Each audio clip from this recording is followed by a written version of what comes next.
ushtria amerikane të dale humbës nga kjo luftë. E qartë. Mirë, zë të ndërkajsh për të kaluar tek bisedimet se i përket Rusisë dhe Ukrainës. Kontrolli i Donbasit tashmë është pika kyçe dhe Ukraina mban vetëm 10% të territorit. Mendoni se do ta pranojë Ukraina një marrëveshje që ja dorëzon tashmë Donbasin Rusisë?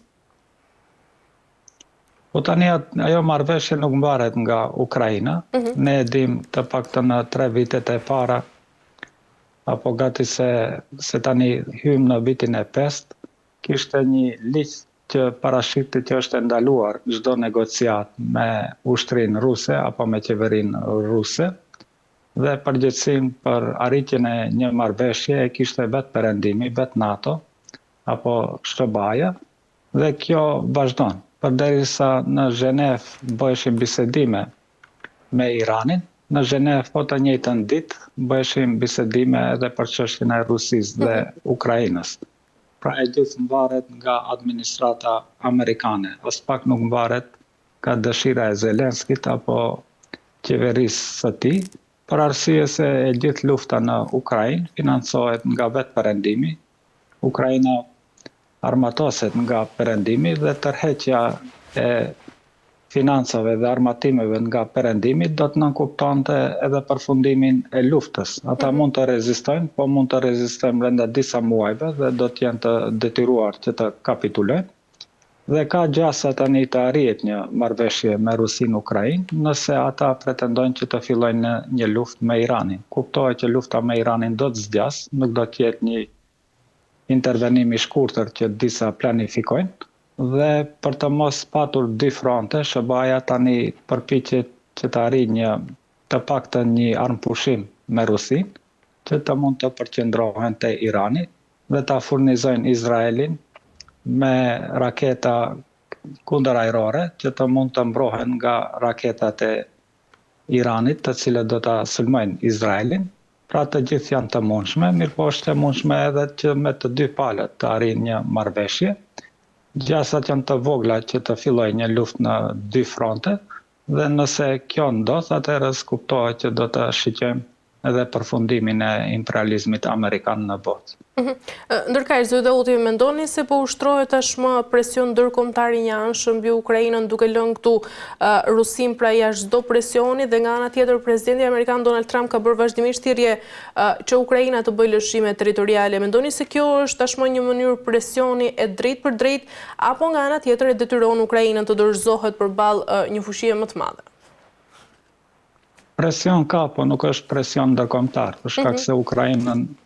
nuk e mbështet komunitetin ndërkombëtar. Ukrainën e mbështet vetëm NATO. E gjithë ajo se komunitetin ndërkombëtar qëndron mbas Ukrainës është një propagandë e NATO-s dhe e Perëndimit.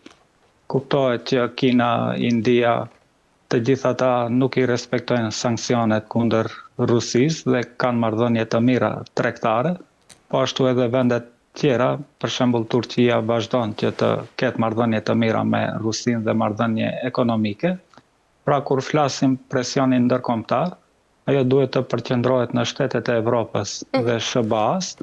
dhe kuptohet përderisa ata janë dobësuar shumë për shkak se të gjithë armatimet që i dërguan në Ukrainë gati se i ka shkatruar ushtria e Rusisë, dhe nëse arrin një marrëveshje, kjo do të nënkuptonte se ata dështuan në interesat e tyre në Ukrainë, që të bëjnë një Ukrainë e cila do ta luftonte përgjithmonë Rusinë, dhe kuptohet që interesi më i madh i tyre ishte që nëpërmjet sanksioneve ekonomike ta dëmtojnë ekonominë e Rusisë dhe mundësisht ta shkatrojnë edhe Rusinë, po janë të bindur tani thuajse se një gjë e tillë nuk është e mundur, për shkak se më e dëmtuar nga kjo luftë doli vetë Evropa, e cila ka hyrë në një recesion, edhe për arsye se nuk e merr më energjinë drejt për drejt nga Rusia, edhe pse indirekt ata e marrin, po e paguajnë me një kosto më të lartë, dhe kuptohet që situata ekonomike e Evropës dhe dobësimi i imperializmit amerikan, fuqisë ushtarake amerikane, do t'i detyrojë që NATO-ja, duke e larguar Turqinë këtu nga ky grup, që të arrijnë një marrëveshje, ashtu që do të plotësohen kërkesat e Rusisë, që do të nënkuptonte që demilitarizimin e ushtrisë Rusisë dhe të paktën 4 apo 5 rajone të njihen zyrtarisht që janë territore të Rusisë, të cilët për tani zyrtarisht janë pjesë e Ukrainës, dhe me këtë do të dalë fitimtare Rusia kundër kësaj lufte me NATO-n në Ukrainë, dhe ndoshta mund të jetë kjo edhe fillimi i fundit të fuqisë ushtarake të NATO-s, dhe evropianët vetë të formojnë një koalicion në mes shteteve të Evropës, një koalicion ushtarak, dhe SBA-ja të përqendrohet në Amerikën Veriore dhe në Amerikën Jugore, që do të hyjmë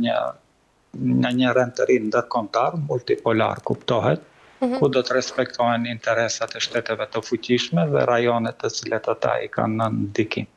E qartë, mirë, zoti Daudi, për ta mbyllur, mendoni se struktura e negociatave ndërtuar tashmë në kompromis të vërtet apo po shtym palët më të dobët, ndoshta drejt lëshimeve të njëanshme, dhe a mund të arrihet një kompromis real kur fushia agresore nuk ndikohet nga asnjë presion, qoftë ai publik apo qoftë ai ndërkombëtar? Po kuptohet që presioni ndikon vetëm te pala më e dobët. Në këtë rast pala më e dobët është Ukraina.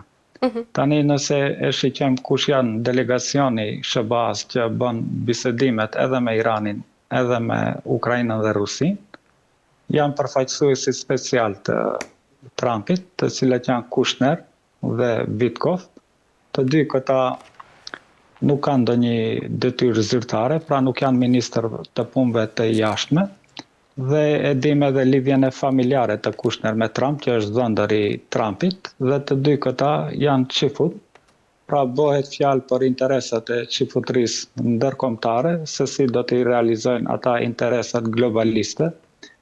në interes të qifutrisë kombëtare. Pra nuk bëhet fjalë këtu për interesat amerikane të popullit amerikan, për interesat evropiane,